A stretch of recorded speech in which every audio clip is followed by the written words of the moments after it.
রাজ্যে আসন্ন বিধানসভা ভোট, আম জনতার জনমত জানতে নজর এবার চলতি হাওয়ায়।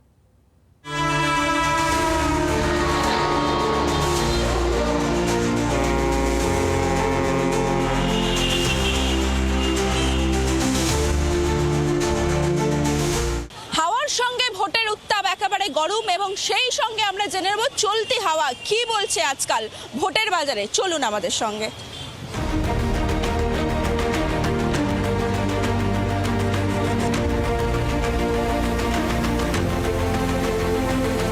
নতুন সুযোগ দেওয়া যেতে পারে। হ্যাঁ, পুরনো বলতে তো সিপিএম ছিল, বামপন্থার। এখন আবার দেখা যাক এবারে কি হয়, ভোটই বলবে, ভোটের ফলাফল। আমি একটা পরিবর্তন চাই, এমনিতে যাতে ভালো হোক সবার, এটাই।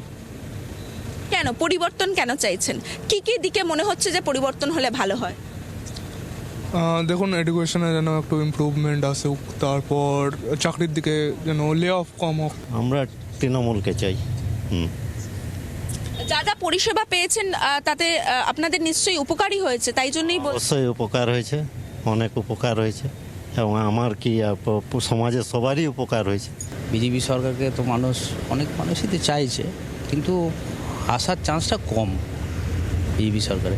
সেন্ট্রাল এবং স্টেটের একটা ফারাক তৈরি হচ্ছে, সেগুলোকে যদি কিছুভাবে কোনোভাবে সেটাকে যদি সামঞ্জস্য আনা যায়, সে এখানকার সরকারই হোক বা কেন্দ্রের সরকার হোক, তারা যদি একটা মিউচুয়ালি কিছু আন্ডারস্ট্যান্ডিংয়ে আসে, তাহলে মনে হয় আমাদের অনেক উপকার হয়, মানে সাধারণ লোকের সেটা উপকার হবে। পরিবর্তন হবে না একই সরকার থাকবে সেটা নিয়ে এখন আমি কিছু বলতে পারছি না, কারণ সেটা পাবলিকই আলটিমেট ডিসিশন নেবে।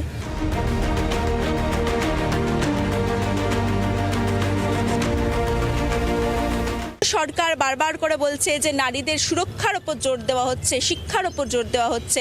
মহিলারা আদৌ কতটা এগোলো বা আদৌ কতটা এগোতে পারতো, আপনারা কি মনে করেন? কতটা এগোলো সেটা তো বলতে পারবো না, তবে চাইবো যেন এগোতে পারেন। আগামী দিনে পারবেন কি না এই ব্যাপারেও কিছু বলতে পারি না, ওটাই বলবো যে চাইবো যেন এগোতে পারেন। যে সরকারই আসুক, তারা যদি এই দিকটা একটু নজর দেন তাহলে ভালো হয়। কি মনে হয় চাকরির পরিসরটা কি আরও বাড়ানো উচিত? হ্যাঁ, হোক। এখানে মানে কিছু কিছু ইনফ্রাস্ট্রাকচার করলে হয়তো পাবে, আরও মেয়েরা ছেলেরা সবাই পাবে। যে সরকারই আসুক, যে সরকারই আসুক, সরকার নিয়ে তো আমাদের সমস্যা নেই, সমস্যা আমাদের সবাই চায় সব কিছু। লক্ষ্মীর ভান্ডার কি বাজিমাত করবে? লক্ষ্মীর ভান্ডার তো অনেক দিন থেকেই আছে, বাজিমাত আর নতুন করে কি করবে? টাকা তো বাড়লো, তা বাড়লো হয়তো, আমি পাই না, বলতে পারবো না। কিন্তু এটা কি মাস্টার স্ট্রোক হবে? যারা মাস্টার স্ট্রোক হবে বলে মনে হয় না, তবে যারা উপকৃত হবে তারা হয়তো অন্যরকমভাবে চিন্তা করবে।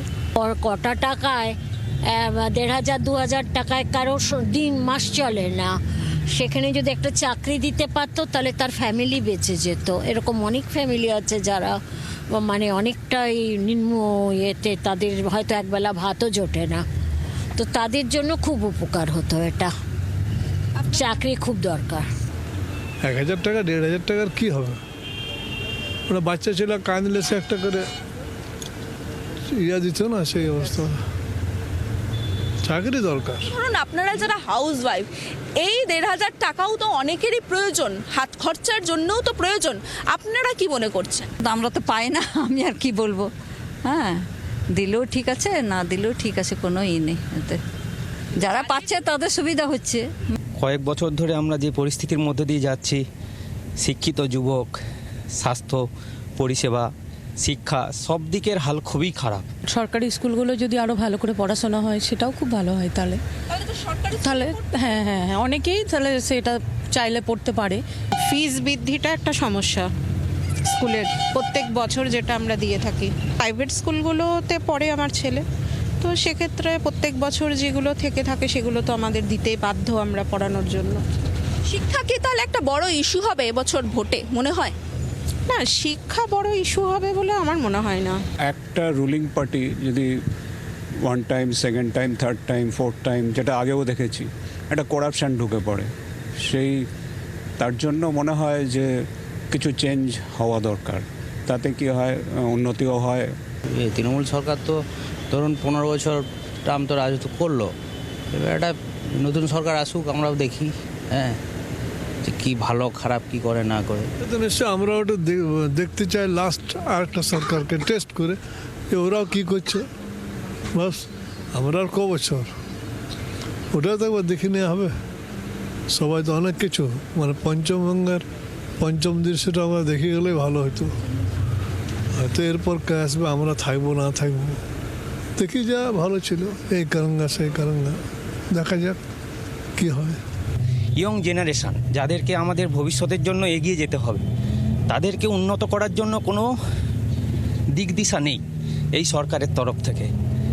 একটা পরিবর্তন দরকার, সেটা একটা যাতে ইয়ং জেনারেশানকে আরও উদ্বুদ্ধ করতে পারে, আরও কাজের সন্ধান দিতে পারে। ভোটের আগে তো অনেক কিছু জিনিসই আমরা শুনতে পেয়ে থাকি, কিন্তু 5 বছরের মধ্যে যেসব জিনিসগুলো মানে জনগণের কাছে পৌঁছে যাওয়াটা উচিত, সেটা যদি সঠিকভাবে পৌঁছায় তাহলে কখনো কোনো মানে অসুবিধার সম্মুখীন জনগণকে অন্ততপক্ষে হতে হয় না। রাস্তাঘাটের উন্নতিটা আরেকটু দরকার, সেটা যে সরকারই আসুক। আমরা মেন রাস্তাগুলো না, যেগুলোতে আমরা বসবাস করি, আমাদের যে ওয়ার্ড ভিত্তিক যে রাস্তাগুলি রয়েছে সেগুলোতে আরেকটুখানি নজরদারি দিলে সরকার, যে সরকারই আসুক, একটু দিলে ভালো হয়। দুটো সরকার তো চালালো, সিপিএম তৃণমূল, বিজেপি চালাক, আমাদের লাভ লসের কিছু নেই, আমরা কোনো সরকার থেকে কোনো সুযোগ সুবিধা কিছুই পাই না। প্রত্যাবর্তন হবে নাকি পরিবর্তন তা তো সময়ই বলবে, কিন্তু প্রতি মুহূর্ত চলতি হাওয়া কি বলছে আমরা তা তুলে ধরবো আপনাদের সামনে।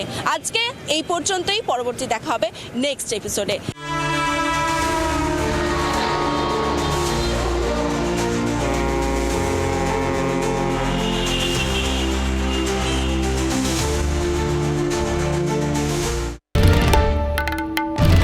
বাংলার আওয়াজ, বাঙালির আবেগ, জি 24 ঘন্টা।